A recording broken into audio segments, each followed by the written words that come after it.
I've been concentrating on some of the negative things that happened in the San Luis Valley with the Viva la Raza, the Chicano movement. It really was a minor part of it. I'm dwelling on it because I want to come out with some summary statements here about this whole border thing soon, but I shouldn't let everything be negative here, so I want to talk a little bit about the ALAMOSA wrestling program. As I have said earlier, we had a basketball coach that was superb. Had a great basketball program before I got there, and there was still a great basketball program when I left there. Dwayne Lewis was a great basketball coach.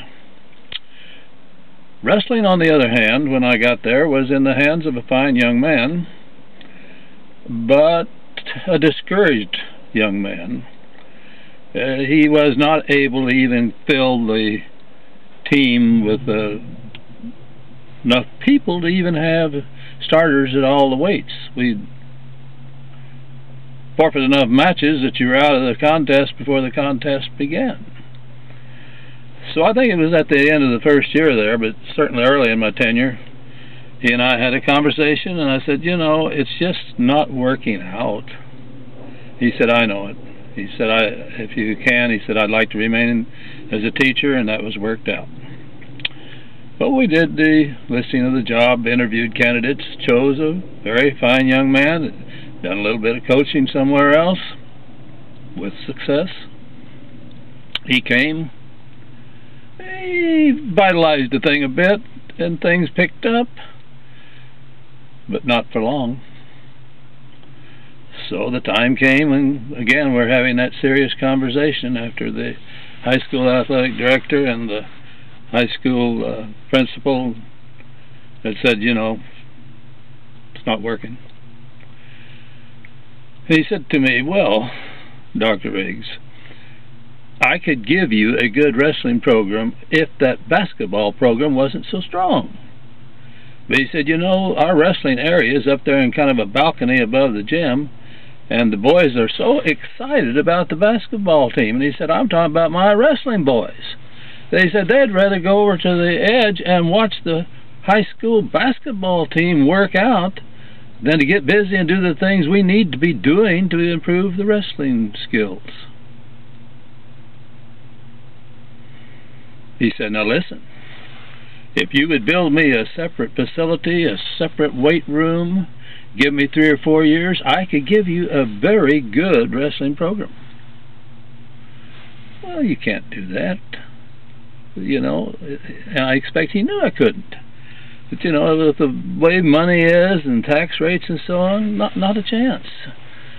So he moved on, and we advertised the job again.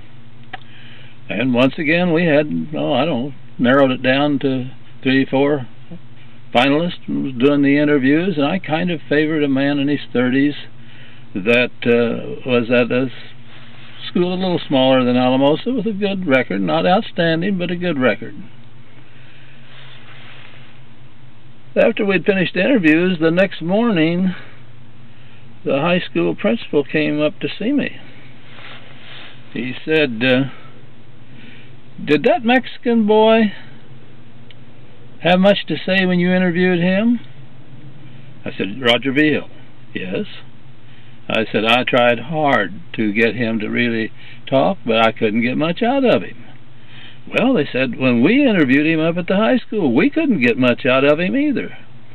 But they said, you know, he wrestled for Adams State, and we had talked to the coaches over there, and they said he's something special, and that he's so talented that he just missed on a wrestleback going to the Olympics. So they said after we'd talked again with the people over at the college, we took him out last night and got a beer or 2 into him, and you get a beer or 2 into him and he's got a lot to say. Would you interview him again? Sure, guys, I'd be glad to interview him again. So got a hold of Mr. vIGIL, set it up at the end of my school day, picked him up. We drove up to the high school where they were practicing baseball. I thought, you know, don't take it to a formal situation, just relax. So we're sitting here in the car, you know, and watching the boys play baseball, and I'm trying to get him to talk. Might just as well have talked to these windows of this car. Oh, he'd say yes, sir, and no, sir, and you know, give short little answers. So I decided, I don't know, I don't get it. So we left. But on the way back to where he had parked his car at the high school where I'd met him, we went by the junior high and they were still practicing track. So I pulled in and just shut up. Just sat quietly. Pretty soon this soft voice said, "Dr. Riggs, if you hire me, we won't win the conference the first year, might not even win many matches, but we'll win the conference the second year." "Roger, Mr. vIGIL, do you know what you have said?" "Yes, sir." Well, we heard him. And oh my gosh, what a man, what a coach. Not a big physical, but a strong man. I don't remember what weight he wrestled at. But when the next year started and it got close to wrestling season, he built a relationship with the junior high wrestling coach so that they were working together.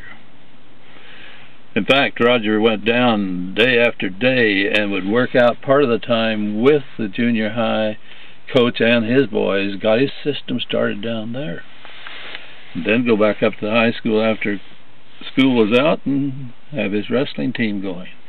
And he recruited.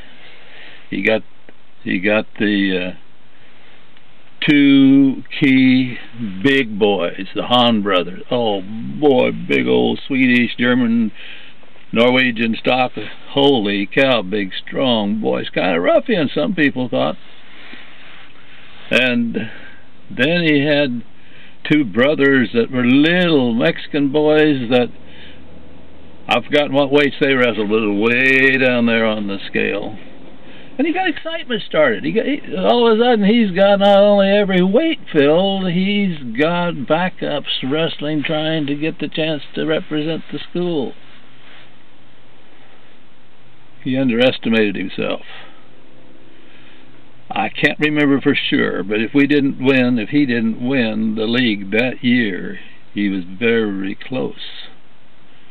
And I think it was 4 or 5 years later, it was after I had no longer been superintendent at ALAMOSA. ALAMOSA placed high in the state finals in wrestling. Roger vIGIL, Mexican-American, great coach.